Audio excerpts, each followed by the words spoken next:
Today I have in the studio our own truly Pastor Enoch of the Eternal Redemption Life Ministry located at Osborne Lake, Bayelsa State.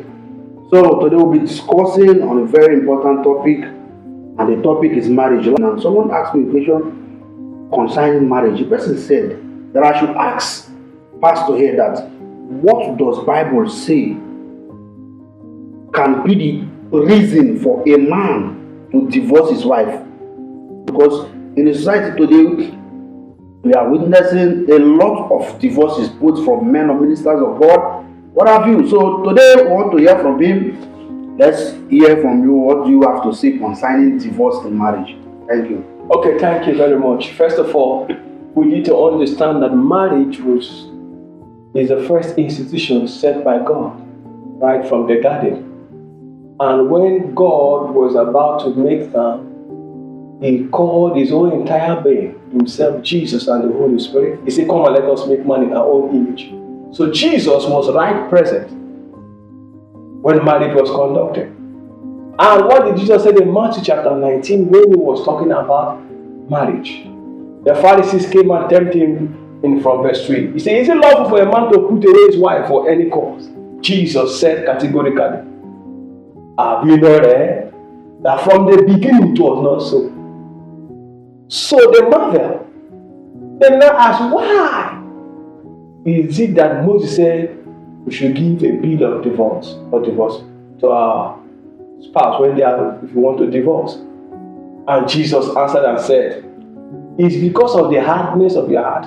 So divorce is coming because of the hardness of the heart. No, I think I disagree with you on that. Every man has a reason why he wants to divorce his wife. Of course. A man cannot just wake up without any reason and say he wants to divorce. Or a woman cannot just wake up that she wants to divorce her husband. But we have a lot of reasons why married people choose to divorce. Sometimes it's not from the man, sometimes it's from the woman. Maybe she can no longer bear the torment, the torture from her husband and the rest. So there are always reasons for a man or a woman to divorce, not because of evil heart or anything. Now let me come. When He said the hardness of their heart, He was trying, Jesus, what the point was making is the hardness of their heart for them to work it out. After they now said, both of them will become one flesh in that Matthew chapter 19, one flesh. So He was trying to point out that the indivisibility of that one flesh, according to Him. Okay, I understand where you're coming from, but you don't expect marriage to change people. Of course, marriage cannot change a man or a woman who she or he truly is.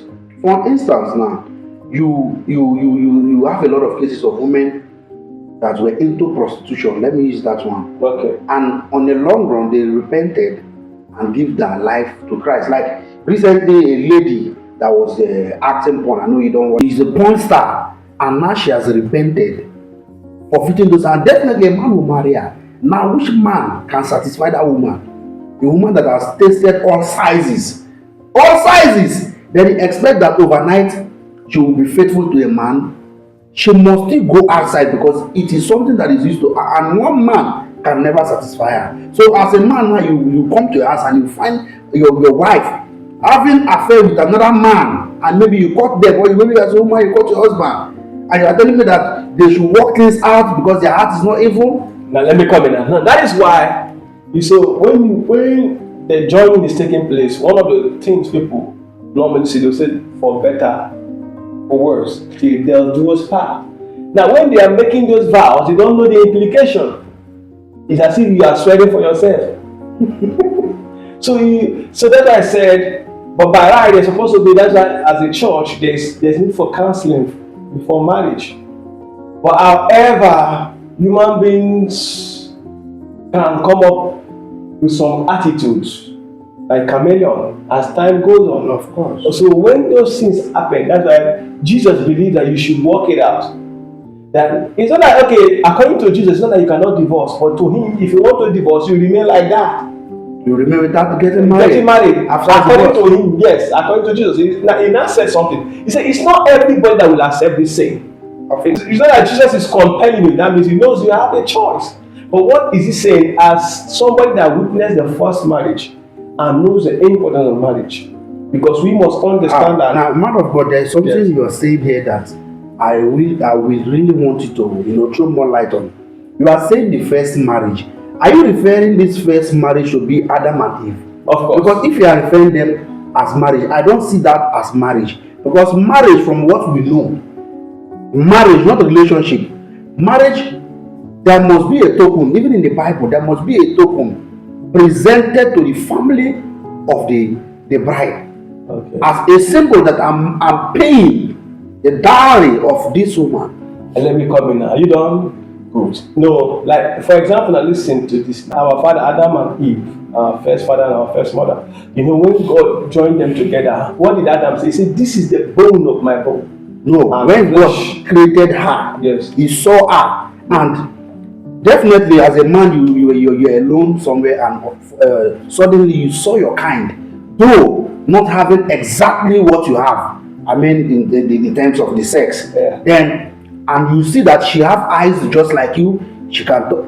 Everything look like, yes, you will definitely know that this is your kind. So it is the bone of my bone and the flesh of my flesh. And he had that knowledge that something has left him, because men, as of then, when God created it, man possesses a lot of powers.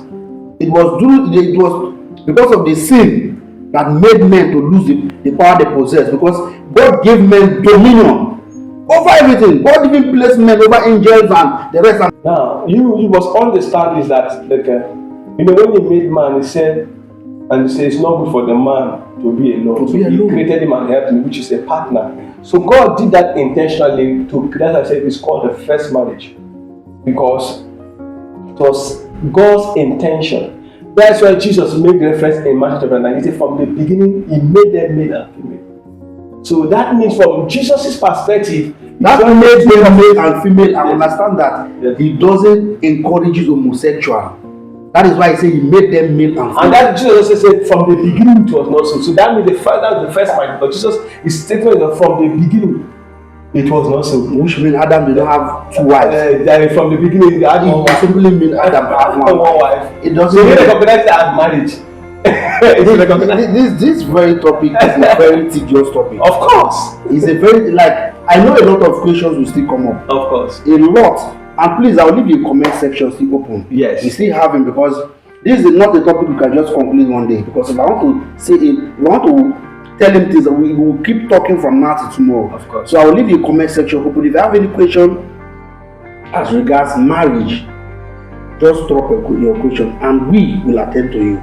But finally, before we leave, you have anything to say, you can say. Now what I want to say is you must understand that marriage is the only institution they present a certificate to you before you enter. Before you enter. Which means you will never graduate from it.